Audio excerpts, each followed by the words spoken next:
this episode of The Tripod. A lot of people saw I was above the clouds. I was on, I don't want to say it, but Go on. I was on top of a mountain.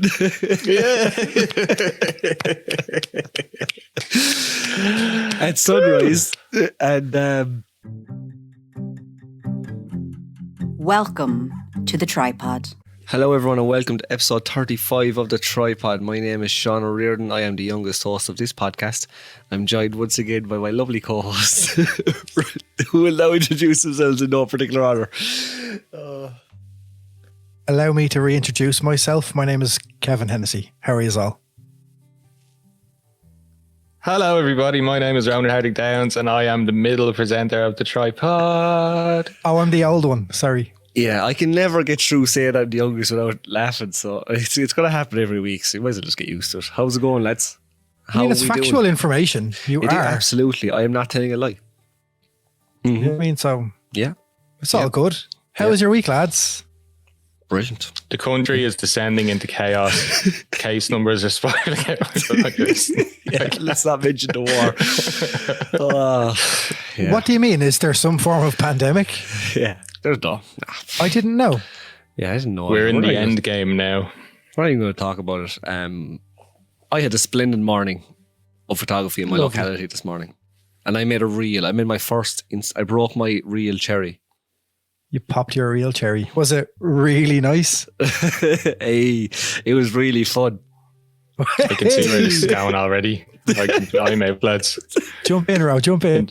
It's really fun. Episode 35. It's been a pleasure. I've really enjoyed myself. Bye. Yes. No, I did enjoy making that reel. Yeah,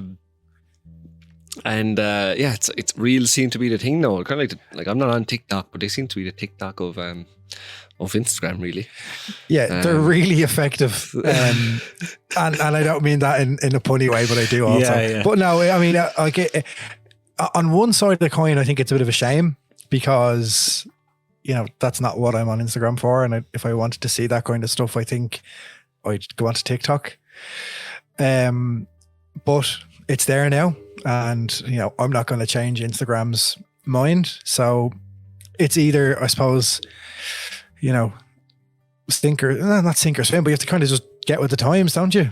Like that is the way Instagram is going. And if you want to grow on Instagram, if that is your thing, then yeah, you kind of have to do it.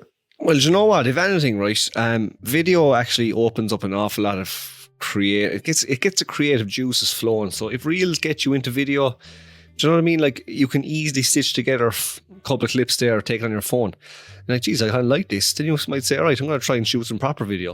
And you might invest in some software for editing video. And then away you go. Do you know what I mean? So I see it as a positive. Like it's kind of a really easy way to get people into shooting video and they start thinking of narratives like so. You said real again. No, but if you look at it, like, look, our old friend Explore, Create, Capture, like talk about someone who has grabbed reels by the horns and just rode that bull all night long. Like, well done, dear Brian. God, like he's a sensation. He really is. Like, so much respect for him. 100%. Fair play to Legend. him. He's doing some great work. He's recent one, lads, of him getting out of bed, getting ready for the day. Ridiculous. Like, absolutely ridiculous. Like, Oh man, like, you know, in good shape as well. Fairness, Brian. oh That's yeah, kind Brian. of... In good shape, yeah. I mean, he is he's- Brian O'Donnell, isn't he? Because he is the bod He's of a dish. Instagram. Yes, he's Brian. If Bod. you're not doing anything on Friday, that's one of the things. Though I'm a married man as well, and I'll happily say it. Like, if you want to grab a coffee, You can't. You live too one far of the away. things with yeah, that's true. One of the things with reels, people are kind of conditioned now to expect top-notch content on social media and YouTube and all that kind of stuff, and like it's a 15 second to 30 second video, and you can put a lot of effort into one. Like, Sean, your reel there, like the cinematic footage and stuff, like it's top-notch production for a 15 second to 30 second clip. Like they've really opened up a whole new world of content creation. Like it's really the skills involved behind the scenes on the really top performing reels. Like Brian's one, like the amount of video editing that must have gone into that. I think it's underappreciated for the 15 seconds you watch it. It's like there's so much more to it. Like I'm that is straight the up. crazy part. Like, yeah. Oh, go ahead, Kev. Sean. Go ahead. No, go on. I'm just saying that I like. Stop I'll fighting. like, my reel was really basic. Like I just drop clips into a timeline. Like, Brian puts a lot of really video, like serious video editing and cutting into his and real creativity. Like, you know, so yeah, kudos to him. What are you going to say? Yeah, Kev? I mean, I was just going to say, like, I suppose that's why he's doing what he's doing at the moment. That's why he's standing out above most people on that platform right now, because I just wouldn't have the patience for that. Like, I mean, it's like I always think, you know, when you're cooking a really, really big meal, it takes forever, and then it's over in like 6 minutes. You're like, oh, was it really worth it? Like, was all of that effort worth that? See, I just don't have the body for it. Like okay, can we move on? Can we move on, please? That's how far I'd go. You know what I mean?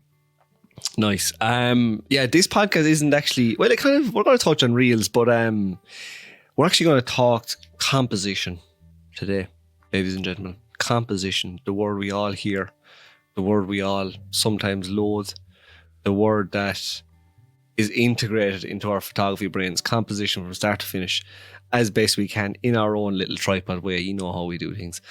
And we're also going to talk about exporting images for screen and social media, and we're going to touch on the best settings to export your reels on as well, because I didn't know this until I watched the video today and Ronan chatted about it, and Ronan actually has a really interesting little thing he figured out there in only a way that Ronan could.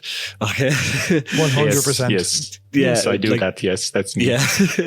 So right, we're just going to get straight in, and we also have a little cameo from a very talented Irish landscape photographer here, but we'll save that. Is it me? No, it's Kevin, not me. you're a It's not concert photographer. Oh yeah. Don't come to this side of the game. Don't know get what sucked that is. in. Yeah, there's enough of us over at this side. You stay over that side. Fair enough.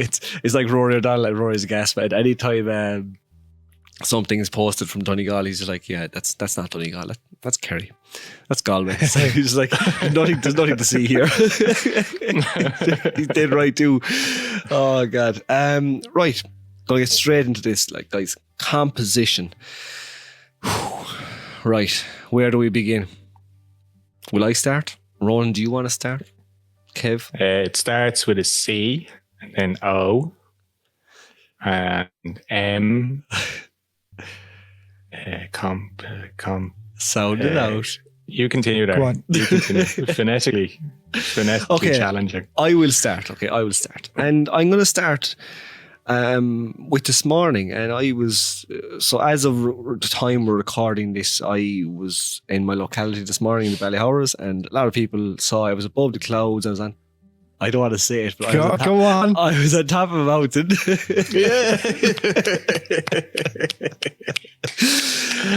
At sunrise, and everyone was like, wow, which I got really a lot of replies to my stories and everything. And I was like, yeah, it was nice. I didn't take any photographs. And people were like, what?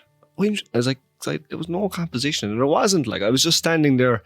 It was a beautiful sight, but there was no composition. And by that, I mean, like, there was nothing that would really draw the eye. Yeah, it would be a nice picture to look at, but there was no real fundamental technical composition involved. So I just shot a bit of video, a few time lapses and stuff like that.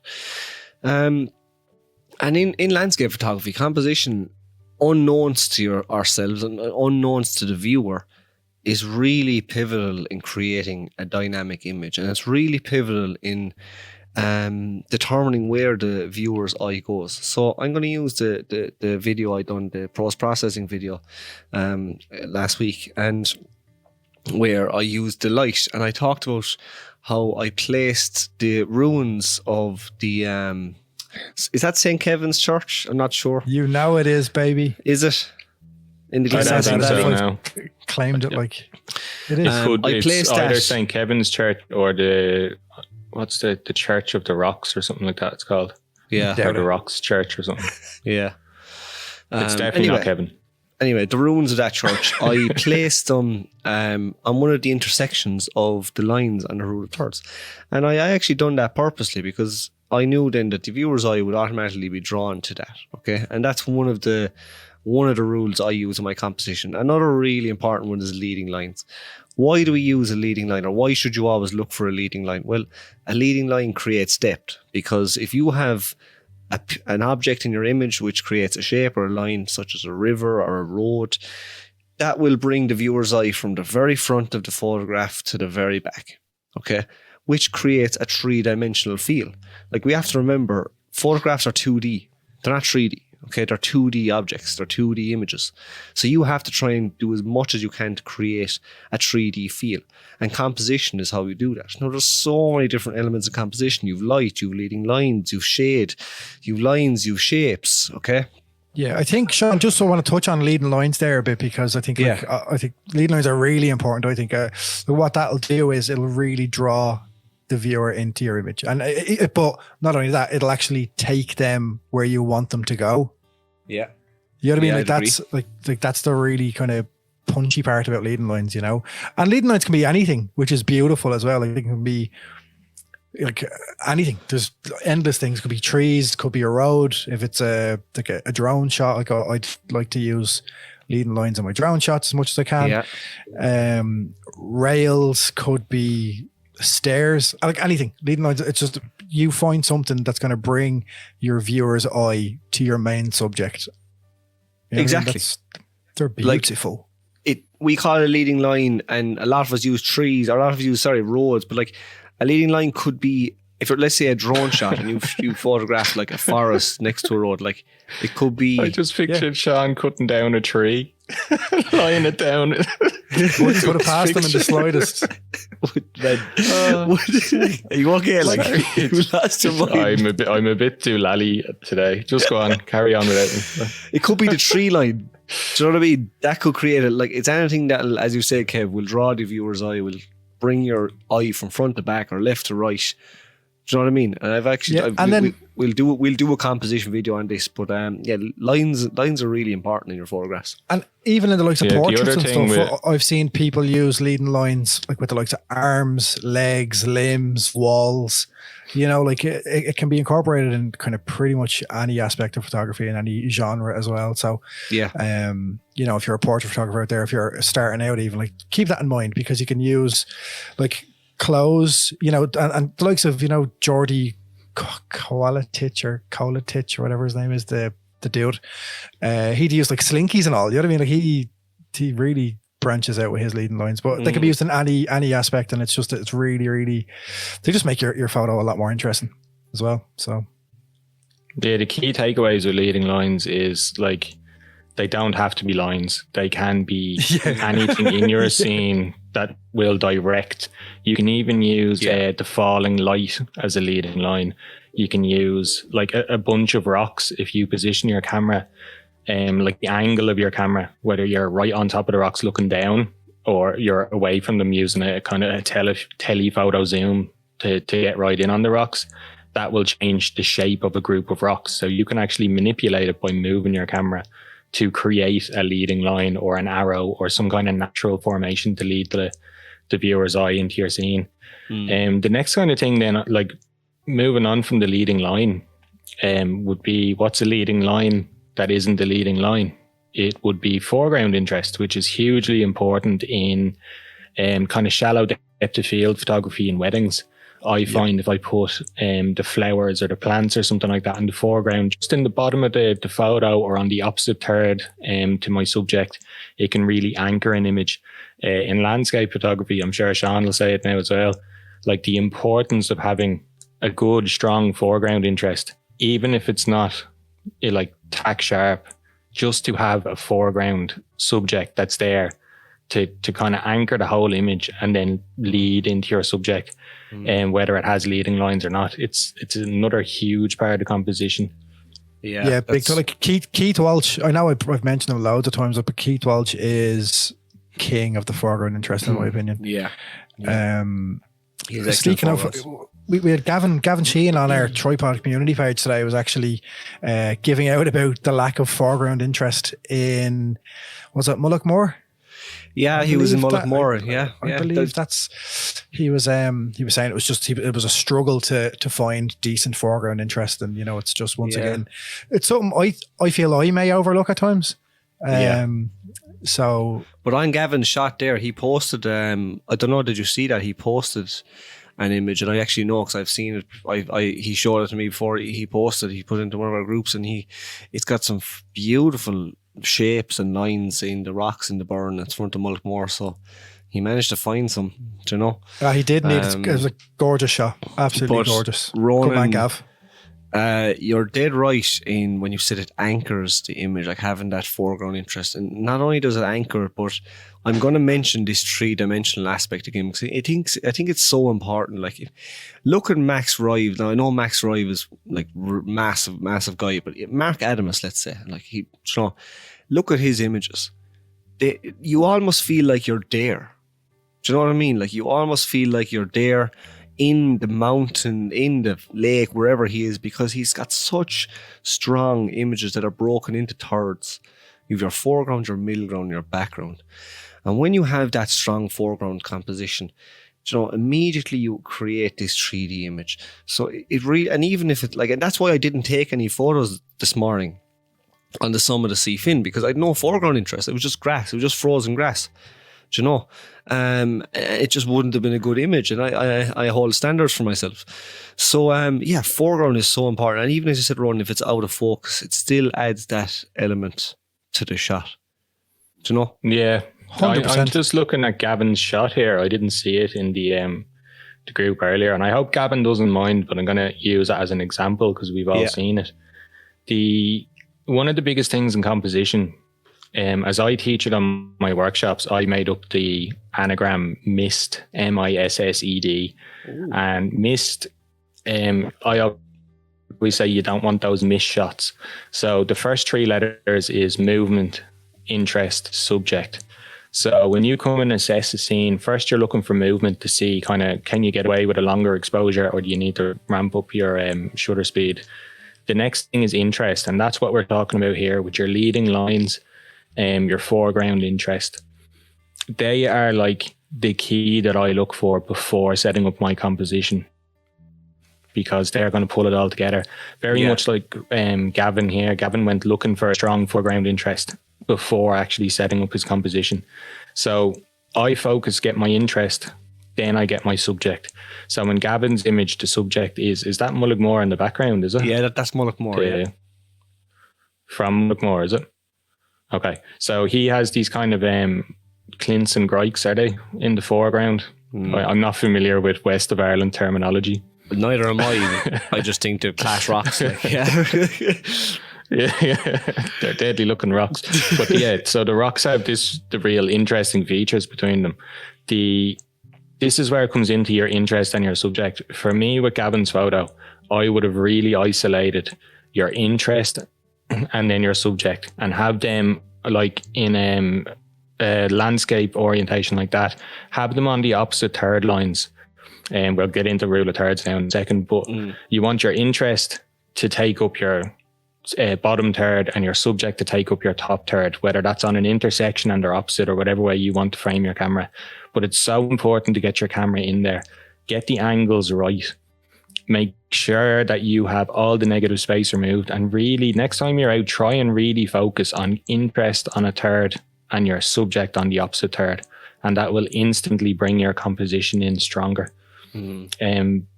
I'll get on to another point later about tripods, which is might find interesting.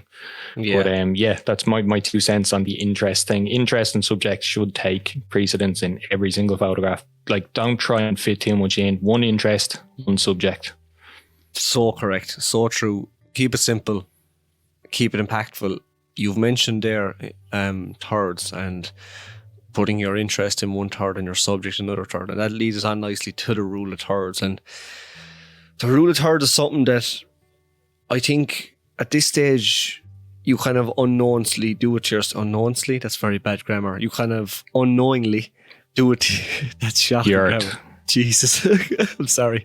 You unknowingly do it when you're out shooting. Like, one example is you place your horizon. Let's say if you're shooting at the ocean, the seascape, you put your horizon in either the top third or the lower third of the image. Generally, your horizon shouldn't be splitting the middle of the shot, which I often do, which is totally wrong. Yeah, I was guilty of that one myself. Absolutely. If anyone remembers my photograph from the burn with the lone tree, square crop, the horizon is smack dead in the center of that image. Like literally could No not way, be any is it? more central. Yeah.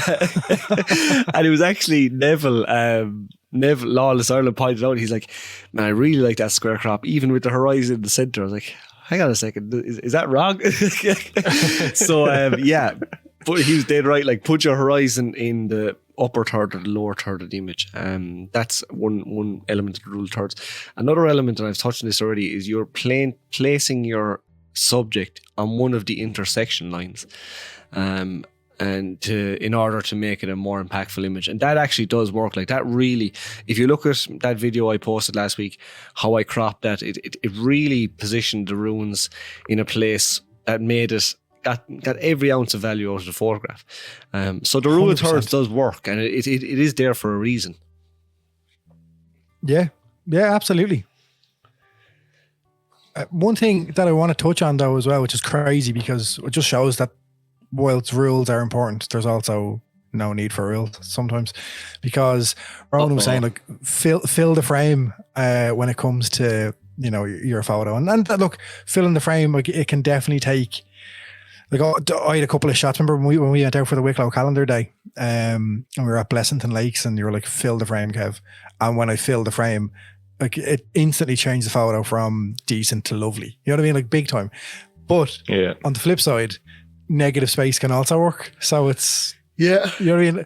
Like it's, yeah, it's, it all depends on the actual interest, the subject. You see, if that's it, Kev. If you get your interest and your subject, and you can isolate your interest and your subject, and you're not trying to fit everything in, you'll be able to find if your composition works with the negative space around them, or whether you should fill your frame.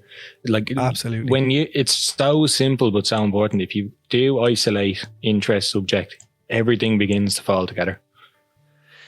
Yeah. While I have you, right? Kev, can you do this? I know you're zooming on your mobile phone. Ronan, go on to Mark O'Brien's, and we might hear from Mark O'Brien a little later in the podcast, but go on to Mark O'Brien's Instagram right now and look at the image he just posted from Inch Beach in County Kerry. Just okay, I'm doing it. Relax. All right, man.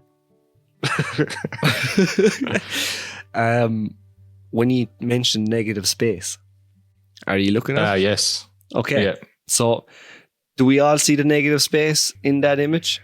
I mean, and if you were, that's the definition of negative space, and it's also the definition. Like that's actually a perfect photo. Shut up a second, Kev. Okay. If you're listening to the podcast and you're in a safe place, can you? I'm sorry, Kevin. I'm sorry. Sorry, Kev. I completely. I'm just going to forget. If I don't get this out now, I'm going to forget this point. It's going to really bother me. Is that okay? You still there? Yeah, Kev? go for it. Okay, thanks. Love you. If you're in a safe place to go onto your phone now and go onto Instagram, please do so. If you're driving, obviously don't. But go onto Mark's page and you'll see he posts a photograph from Inch Beach, and it's got so much negative space in the upper third. However, in the lower third, we have a subject because we have two people walking on the beach, like two little dots, but you can still see them.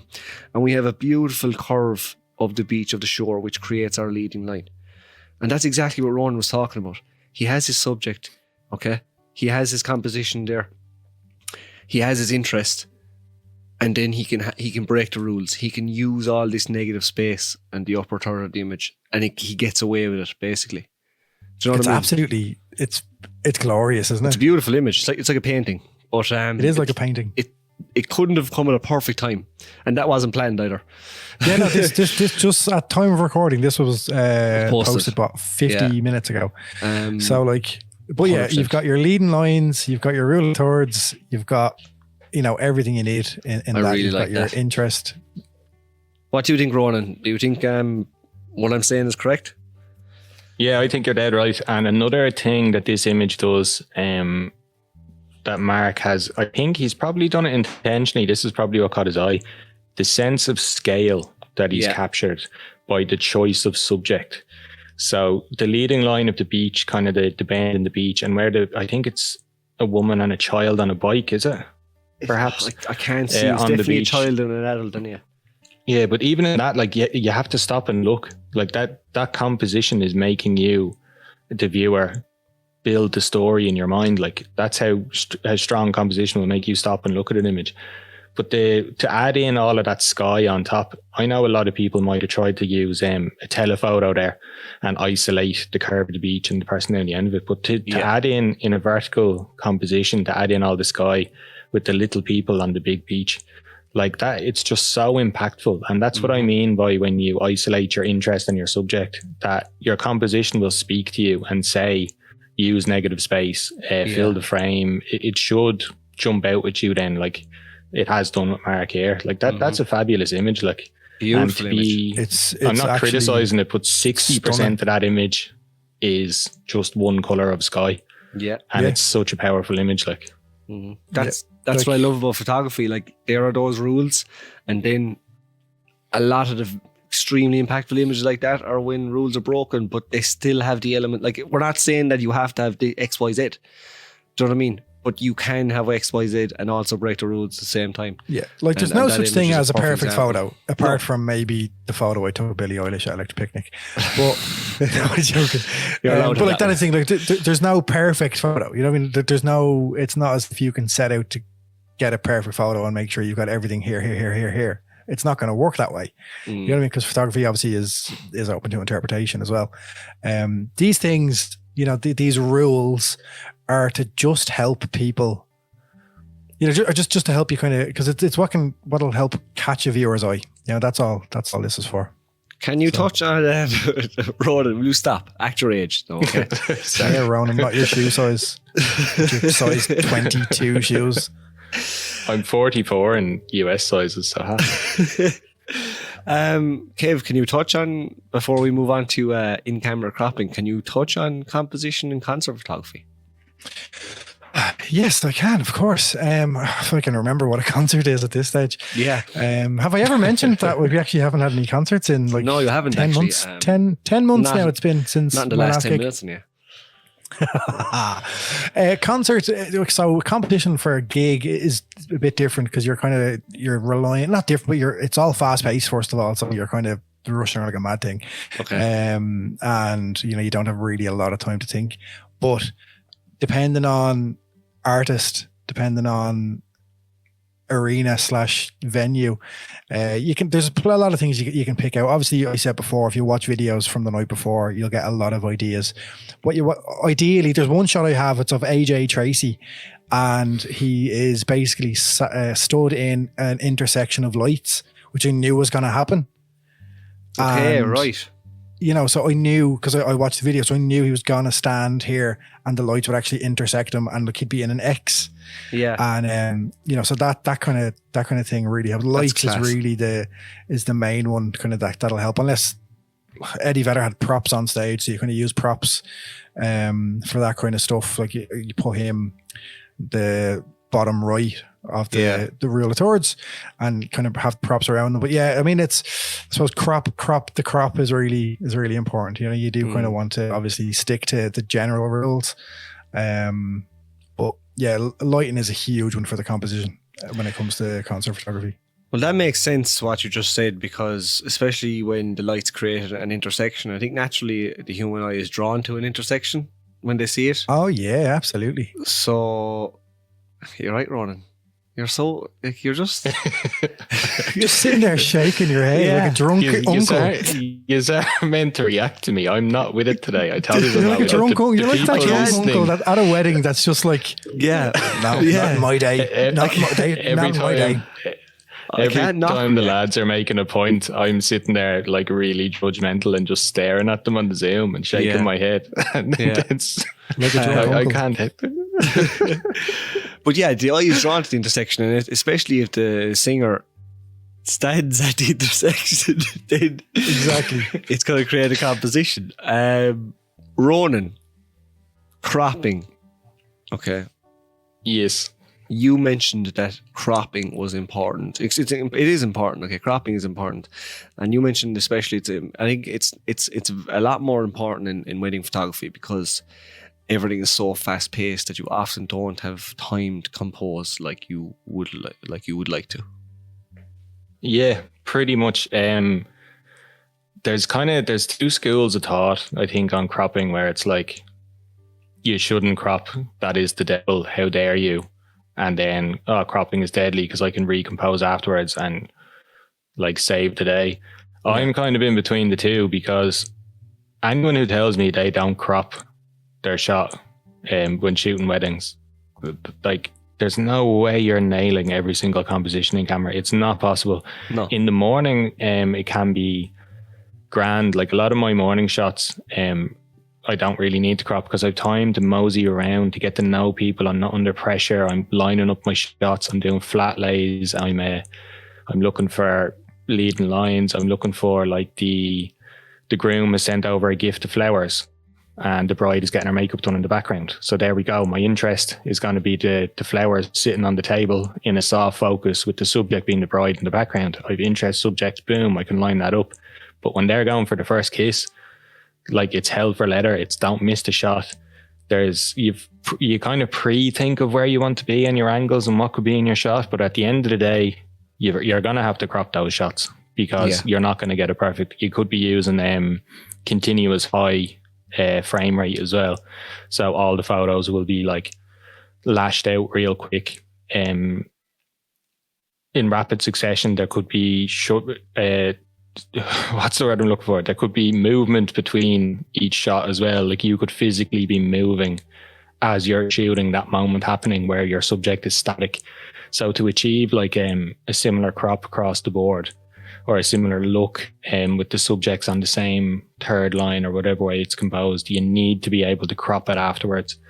And having said that, like, I wouldn't become reliant on a crop, because that can be detrimental to your photography. So it's important to strike a balance between knowing when you're composing your shot in camera that the crop tool is there, that you can straighten your horizon so it's perfect.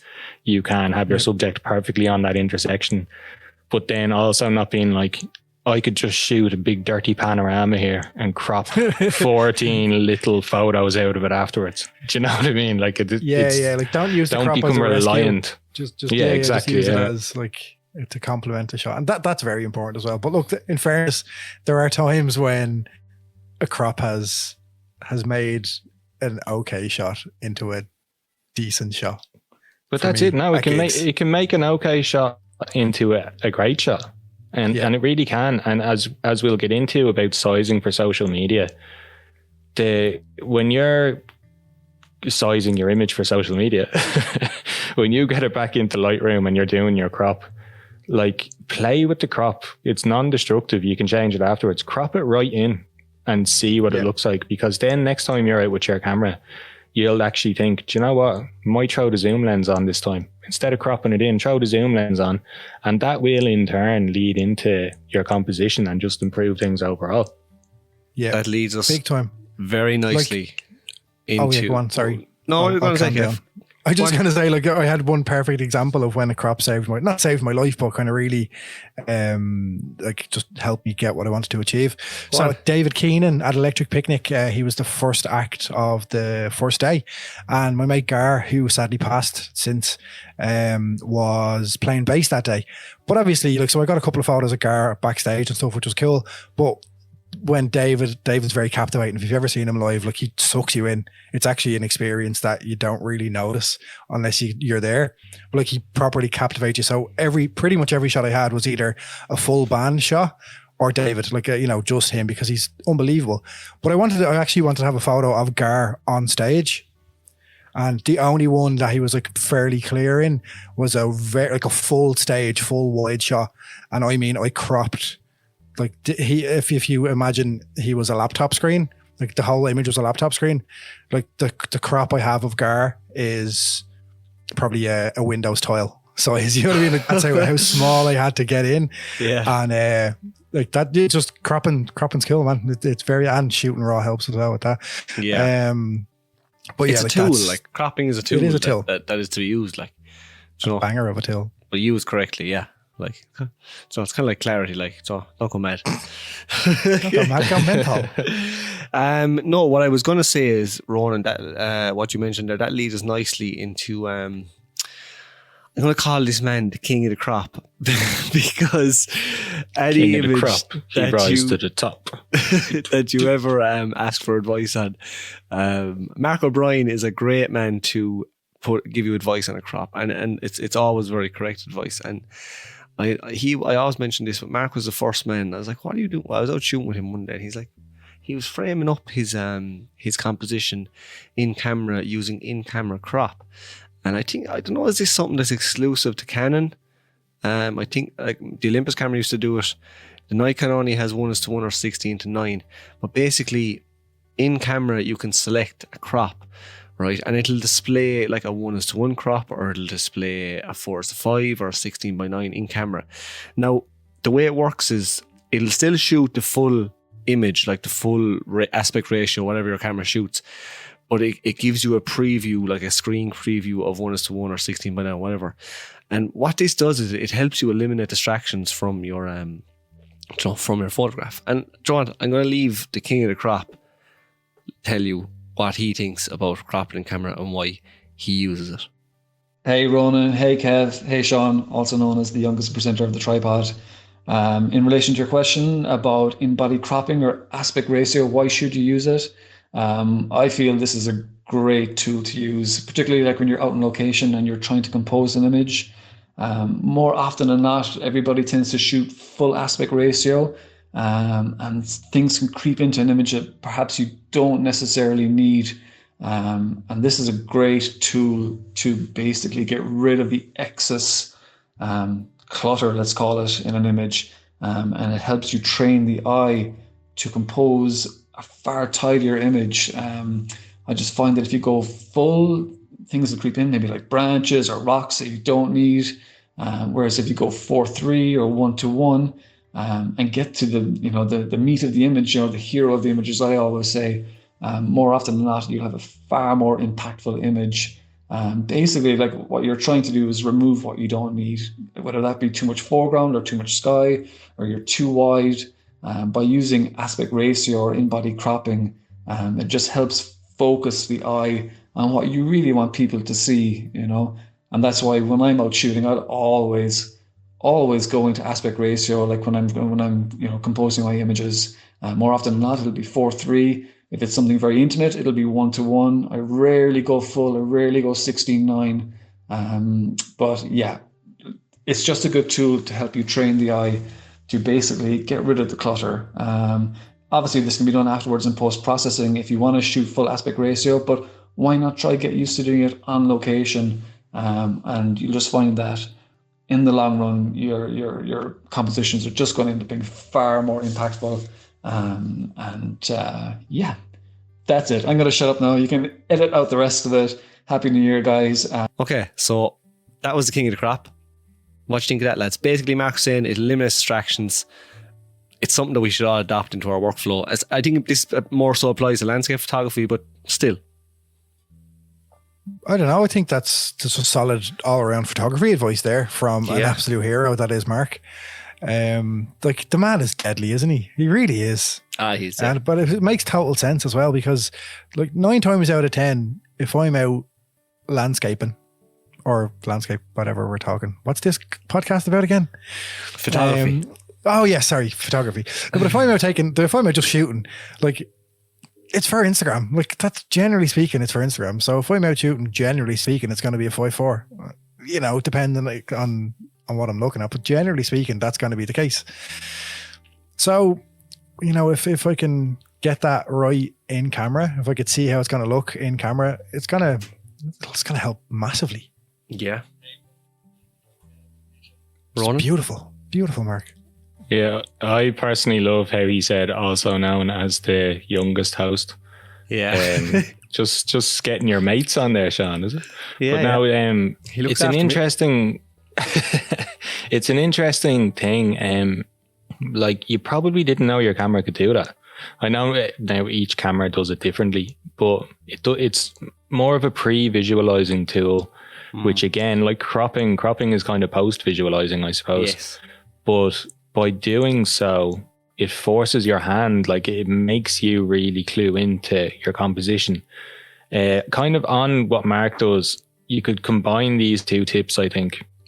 I absolutely, utterly and completely despise tripods, but I love them at the same time because Necessary evil. It's like car insurance or something. You know what I mean? Yeah. But what's the first thing you do when you arrive at a scene? Now, I know Sean doesn't do this. Kevin, you don't do it either, actually. But I do this on my workshops. I literally, the first thing we do, I say, right, take a picture of that over there for me. And the first thing everyone does, they'll clip, opens up and pull the tripod out. And like, you have instantly cut off every potential composition by doing that.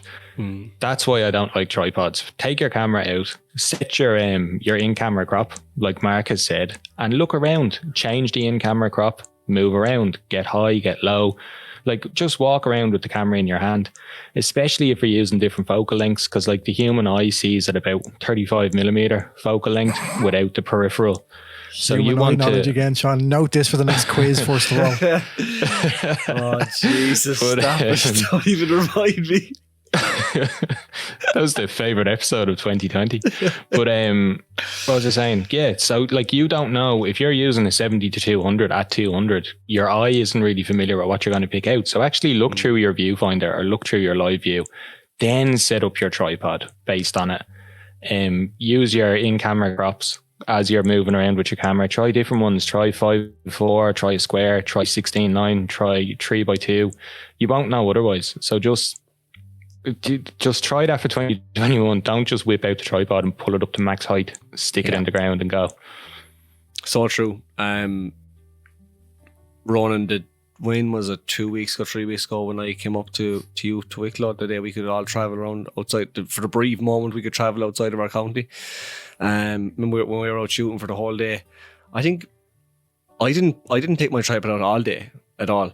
You had it out once, I think. Like, literally the two of us was walking around, cameras in hand, framing up compositions with our eye, and we were like, okay, I like that. And then, yeah, if we liked it, because it was a windy day, then we'd take out the tripod.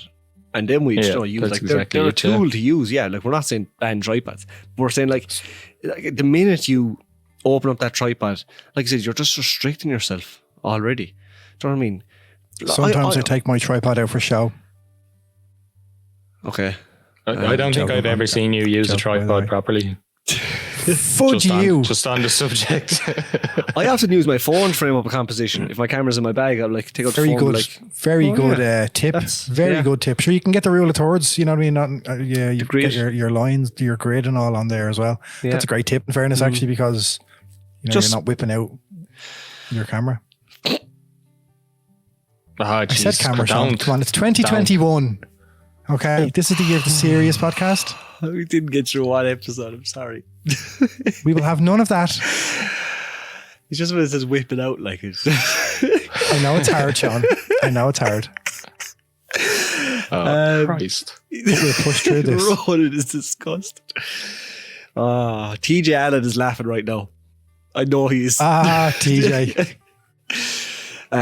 Yeah, so start framing up some compositions handheld. Mark, thanks very much for that. Really appreciate it. Thank you, Mark. I actually reached out to one of my mates, because you reached out to your mate to have your mate on the show. So I reached out to one of my mates to have my mate on the show. He said, Ronan, like, jeez, enough's enough. Like, just, I really can't do any more of these messages. Just please, just stop contacting me. Like, I don't want to block you on Instagram and all, but if I have to, I will. Just stop it, lad.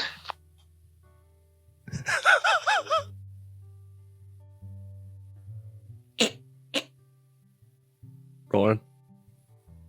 I don't want to talk about it. Will we just move on? Yeah, can we move on, please? I don't want to talk about it. Thanks, Connor. Okay. Thanks for that, Connor. That was a pleasure to have you on again. Thanks, Connor. Always welcome. And I reached out to one of my mates, but actually they're both here on the podcast, so... Look at you weirdo. Nice. Yeah, I know. Nice. Ronan, shall we talk about exporting for screen? And you can bring, Ronan always puts into our groups like, yeah, export at 2048 on the long H. Like, what does that mean? So Ronan loves to talk about his long edge on rear. Like, me and Sean are just like, Christ, yeah, cool, yeah, sound all over it. Can you do it for me, please? Technicalities. I didn't see anything dirty in that at all. I didn't even laugh. So I just, when he said he loves to talk about his long edge, I was like, where is this going? oh yeah, I just immediately think the worst he is. That's, yeah, but you shouldn't see. It was your reaction now to turn that into something dirty. Like, do you know what I mean? There's something out of nothing. Yeah. Let's go. Yeah, so compression algorithms destroying shots. Similar to how we were saying before, how to get your phone onto your photo, how to get your photo onto your phone. Yeah, if you don't export your photograph at the right size, then it's not going to appear right on social media when you post it. There's also a difference between how you would export a photo for print versus how you'd export it to display on a screen. So every modern screen, regardless of what it is, cannot display more than 72 pixels per inch. It's just like the technology limits it. It's not possible. So if you're exporting a photo at like 300 pixels per inch at full size and you try and upload it onto Instagram or Facebook, the first thing they're going to do is try and cut that down to make it screen friendly. So they're not only compressing your photo's resolution, which is its width by its height, but they're also compressing the pixels per inch, which is where you begin to see all the degradation come into a shot, because Instagram and Facebook have basically squished it up and then also tried to pull a load of pixels out of it at the same time.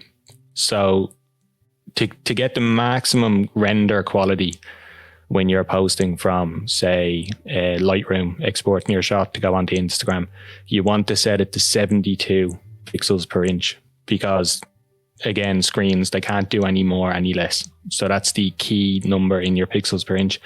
The ratios then, the best ratio to post on Instagram is a vertical 4:5 or a portrait 4:5 crop. That means it's 4 inches by 5 inches or 4 bananas by 5 bananas. Whatever way you want to look at it, it's just a ratio of 4 to 5. The resolution then is the value given under the 4 or the 5. So like your HD clips, for example, is a ratio of 16 by 9. But the 16 is the long edge because it's the longer number, and that's 1920 pixels. And then the short edge is the 9 in the ratio, and that's the 1080 progressive, not pixels. So that's 1920 by 1080 is a 16:9 ratio. Yeah. Similarly, if you have a 1:1 ratio, that means that the long edge and the short edge are essentially the same because it's a 1-to-1 ratio. So if you export at 1080 square, like in square in it. So if you export a square shot at 1080 on the long edge, that means every edge is going to be 1080 because it's 1-to-1. If you had a shot that was the camera's native aspect ratio, which is 3:2, most cameras shoot in a resolution of 6000 by 4000. So if you divide both of them by 2, you get 3000 by 2000, which is divide that by 1000, 3:2. Like it's quick maths, isn't it? Quick maths. I was just going to say quick maths. 2 plus 2 is 4. Anyway, to summarize and stop with all the maths and the bombardment, the best way to get an algorithm to work in your favor on pretty much all of the social media, Lightroom Mobile actually automatically does this. If you do a quick export, it will size the long edge to 2048. If you're in Lightroom Classic, you can choose resize and click a drop down and it'll give you long edge, width and height, short edge. It'll give you all the options. Just click long edge and enter 2048, because all of the algorithms compress on an integer, a number divisible by 8, 16. It all comes back to binary and then 8-bit, 16-bit, and basically just computer language. So the algorithm finds 2048 a much friendlier number to deal with because it's divisible by 8, so we can break it up easier. If it's already at 72 ppi, then it doesn't have to try and pull a load of pixels out of it. It can just divide the number by 8 to get it smaller. So regardless of what size your shot is, 16:9, 5:4, 1:1, 3:2, set the long edge to 2048 and it won't really matter what the other one is. And away you go. Yeah. Ronan, Yeah. have you ever considered starting a photography podcast, mate? Because you're very knowledgeable in all of this stuff. That was Jesus No, Christ, I man. think- How do I you know think- it? Like, That was honestly, so impressive. That was so It's- I'm impressive. very monotone and boring, and I don't think people would listen if I was on it's a very photography scary podcast. sometimes. You touched that it your there. brain holds that stuff. Lightroom Mobile, and we mentioned this a couple of weeks ago. Lightroom Mobile is how you should be exporting your images onto your phone. Forget, like, for me anyway, because you can resize them, as Ronan said there. You can set the size, like you can set small dimensions, you can set resolutions, and I said this a few weeks ago. I've never experienced this compression or degradation on my images on Instagram. And I can hear everyone on about it. I'm like, geez, I've never seen that. And the reason is because I've always used Lightroom Mobile. I've never emailed a photo to myself. I've never used anything else, only Lightroom Mobile. Do you know what I mean? And I've saved my collections. I download them onto my phone. So that is, and it actually is important, like, to be exporting at the correct resolution for social media, because as Ronan said, 100%. Instagram is going to see a file that's way, like, it's not the correct resolution. It's the resolution for a billboard print, like, and it's going to be like, okay, well, we can't upload this, so we're going to try and resize it and degrade it and try and get it to fit our algorithm. The same goes for Reels. I only found this today because I created a reel today. Did I tell you that, lads? I created a reel today. No? Did I tell you that? Yeah, it was really, really good. Are That's we really really good. doing Start of this the episode. again? Well, hopefully this has got to be really knowledgeable now. Well, let's get real about it. The aspect ratio for Reels is, 640 by 1136. Okay, that's like the crop ratio. Am I correct there? I think I am. 640 by 1136. And I created a preset in Premiere Pro. So every time I go into Premiere Pro now, I just select that preset and it'll automatically have a 640 by 1136 sizing. Now, that's the only thing about Reels. Like, if you're shooting horizontal video, let's say 1920 by 1080p, you're going to have to scale it up to get it to fill the frame, because it's a vertical ratio. Like, do you know what I mean? It's 640 on the short edge and 1136 on the long edge. But Ronan figured out that and Ronan, can you please tell people how you figured out this is so clever, like how you figured out what reels and stories actually are, what the ratio of them are. Yeah, Ronan, you really do have like a brain like no other. Do you know that? I do know that, actually, yeah. I've been trying to tell people that for ages, and the doctors are like, no, you're not sick. Come on, tell the people, this is so clever. This is just, Okay, I found it telling really the interesting. people. Sorry, Sean, I'm doing it, Sean. Sorry, Mr. Reardon. Let's go. Yeah, now I can't actually stand over this because I've only tested it myself, but I'm pretty sure it's bang on. When we were doing the Tripod All Ireland and we did the first round of voting, I had sized my Instagram stories in Photoshop based on what they tell you to size them as. And when I posted them up, Instagram was kind of like the way I had sized them wasn't actually what was displayed on each and every different device, if you know what I mean. Like, different devices have different size screens and stuff. So again, it's almost like resolution compression almost. Instagram was actually squishing them up and moving them around to make them fit whatever the size was. So I went and I just posted a photo on my story and then downloaded it, brought it onto my computer and went into the properties to see what sorry, I didn't even post a photo. Do you know the create mode where you type something? Yeah. Just on Instagram stories. I just put one of them up and pressed download and saved it. And they're actually 2,500 pixels on the long edge by 1,200 pixels on the short edge. And when I put that into my Reels and my Instagram stories and that as sizes, it's absolutely perfectly bang on. Okay. It works perfect. Even the algorithm doesn't add that much compression or anything. I don't know what it is. It just works. So 2,500 by, it's actually 1,201 pixels on the short edge. Which is a mad aspect ratio as well. Yeah, that's what I was thinking. So basically, it's like 2.2 to 1.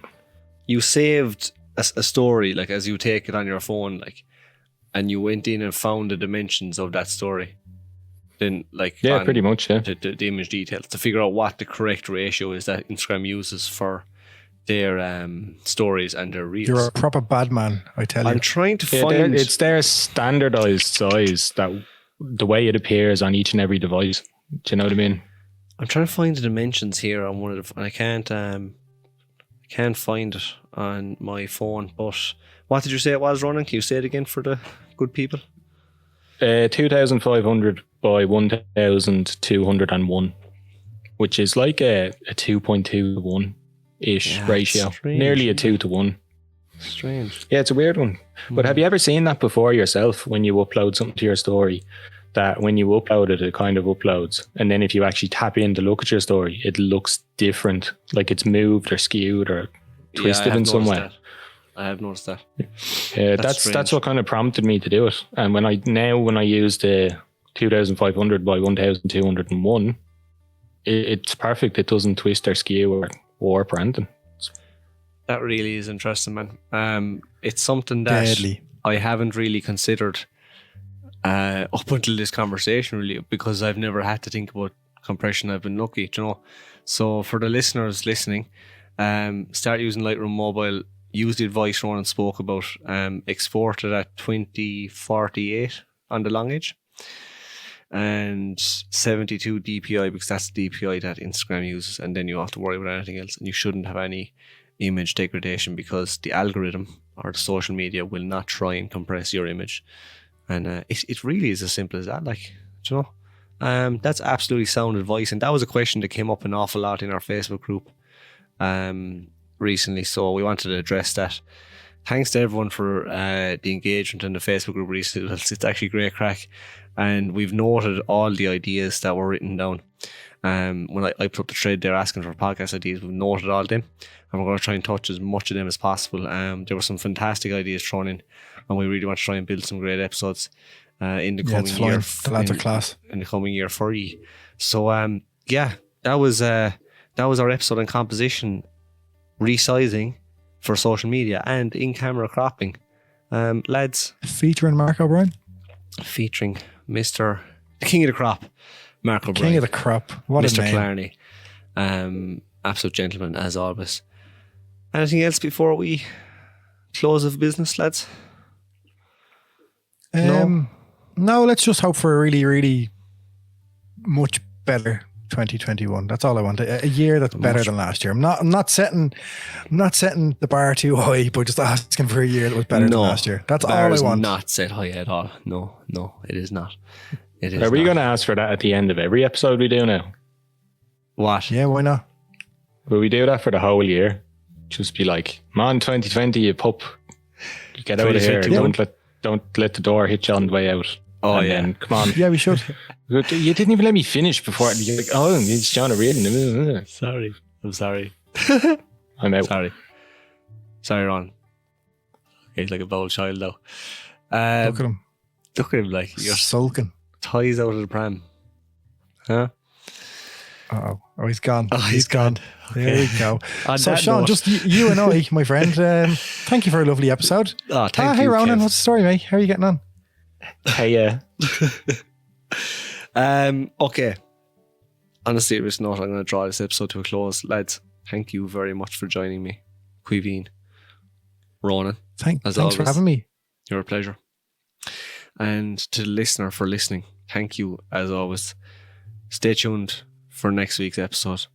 Please keep engaging, keep tagging us in your photos, and stay safe. See you next Tuesday. thank you for tuning in to another episode of The Tripod. If you'd like to support us, please visit our Patreon. And don't forget, folks, we do have all social media platforms, Instagram, Twitter, and Facebook, and you can join us in our deadly Facebook community group as well. And please leave a review. Reviews help, so leave a review. Yurt.